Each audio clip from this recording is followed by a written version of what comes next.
అందరికీ good morning అండి. ఈరోజు కొంచెం ఇబ్బందికరమైన బాధాకరమైన టాపిక్ అండి. పిల్లల చేతిలో మోసపోతున్న తల్లిదండ్రులు. చిన్నప్పుడు పిల్లలకి ఏది కావాలంటే అది కొనిపిస్తాం, వాడి చేతిలో అడిగిందల్లా పెడతాం. అంటే అంటే అడిగిందల్లా ఇవ్వడం అనే అలవాటు ఎంతవరకు వచ్చేసిందంటే పెద్దయ్యాక వాడు అడక్కపోయినా కానీ మన ఆస్తులన్నీ అమ్మేసి అన్నీ అమ్మేసి వాడు చదువుకో ఇంకో దానికో లేకపోతే వాడికి మంచి ఇల్లు వగైరా కొనిపెట్టేయడం, ఇలాంటివి ఏదో ఒకటి చేసేస్తున్నాం. అవునా కదా? చాలా మందిని చేస్తోంది అది అతి ప్రేమ. పుత్రిక మీద అతి ప్రేమ ఇది చేసేస్తోంది. సరే, ఏమైంది అంటే ఓకే, చాలా మంది బాగానే ఉన్నారు, చాలా సంతోషం. ఆ పిల్లలకి మనం అంత చేసినందుకు ఆ పిల్లలు కూడా బాగా చూసుకుంటూ ఉన్న చోట ఇబ్బంది లేదు, అద్భుతంగా చూసుకునే పిల్లలు ఉన్నారు, వాళ్ళందరికీ హ్యాట్స్ ఆఫ్. కానీ పట్టించుకోని పిల్లలు, మోసం చేసే పిల్లలు, పారిపోయిన పిల్లలు, తన్నే పిల్లలు, కొట్టే పిల్లలు, తల్లిదండ్రుల్ని నానా రకాలుగా ఇబ్బంది పెట్టే పిల్లలు ఉన్నారా లేదా? ఒకసారి ఆలోచించండి.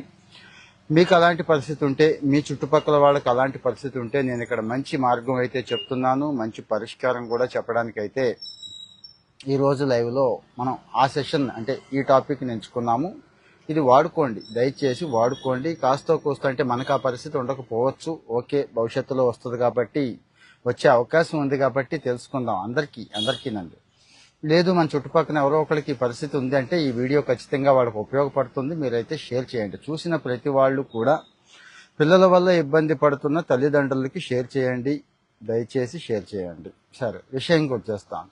కోటిరెడ్డి గారు అని చెప్పి మాచర్ల ఆయన. చిన్న ఎగ్జాంపుల్స్ కూడా కావాలి కదా, అందుకు ఒక 8.5 ఎకరాలు ఇల్లు మొత్తం కూడా అమ్మేసి పిల్లాడిని చదివించడానికి. మీకు తెలుసు కదండి చదువులకి ఎంత ఖర్చు అవుద్దో. ఇంటర్మీడియట్ ఇంకా ముందే లక్షల్లో మొదలవుతాయి ఫీజులు. ఇంటర్మీడియట్కి వచ్చేపాటికి 5-10 లక్షలు, ఇంజనీరింగ్కి మళ్ళీ 25-20 లక్షలు, మళ్ళీ ఎంఎస్ చేయించడానికి అక్కడ కోట్లు, ఒక్కోసారి కోట్లు కూడా. అయినా కానీ ఏం ఆలోచించకుండా మొత్తం గుమ్మరించేస్తున్నాం, పెట్టేస్తున్నాం. వాళ్ళు ఏం చేస్తున్నారు, ఇక తిరిగి వచ్చే ప్రసక్తే లేదండి. అక్కడ వాడికి అప్పటికి మెచ్యూరిటీ వచ్చేస్తుంది. మెచ్యూరిటీ అంటే దిక్కుమాలిన మెచ్యూరిటీ. అమ్మా నాన్నని బాగా చెమటగా ఉంది, ఏమనుకోవద్దు, అమ్మా నాన్నని పట్టించుకోకుండా ఉండేంత మెచ్యూరిటీ. అంటే వాడు ఏం ఫీల్ అవుతాడంటే, హక్కు కన్నారు, ఆ మాత్రం పెట్టలేరా, నా కోసం కాకపోతే ఇంకెవరి కోసం, అంటే వీడి కోసమే తల్లిదండ్రుల జీవితం అంతా వీడి కోసమే ధారపోసేయాలి. వాళ్ళకి సంతోషం సుఖం ఇంకేమీ లేవు, ఉండకూడదు. వీడి కోసమే వాళ్ళంతా త్యాగం చేసేయాలి. చాలా మంది ఆలోచన అదేనండి. కూతురు కొడుకు ఆలోచన కూడా ఇదే. అమ్మా నాన్న అంటే త్యాగజీవులు. పోనీ ఆ త్యాగజీవులకి నువ్వేం చేస్తావంటే వాళ్ళు త్యాగం చేసే అవకాశం కల్పిస్తారు మన వాళ్ళు.